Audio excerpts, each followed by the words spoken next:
We are working for MNC at least 8 to 9 hours per day. Some of the people, you may work more than 12 hours. Okay.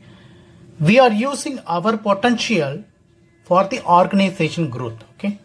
Parallelly, organizations also investing on us, which means they are providing month-on-month salary and bonus, incentive, everything. Okay. Both sides benefit. If organization don't pay the salary, we will not report to the office, right? Some people, okay, some candidates, they fired because of dual employment.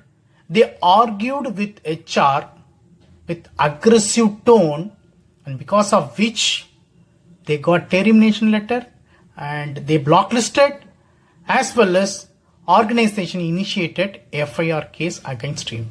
Okay. If you did the dual employment or any overlapping happened, try to justify. If you have any genuine thought or genuine direction from your side, try to give the proper justification. Okay. If you really did the dual employment, yes, they will terminate you. Assume that if you run the organization, okay, assume that you are running the organization, I am joining in your organization. However, you are paying salary to me. I am not working for your organization. If I work for some other organization, what action you will take? Okay. The same things happened for 5 candidates.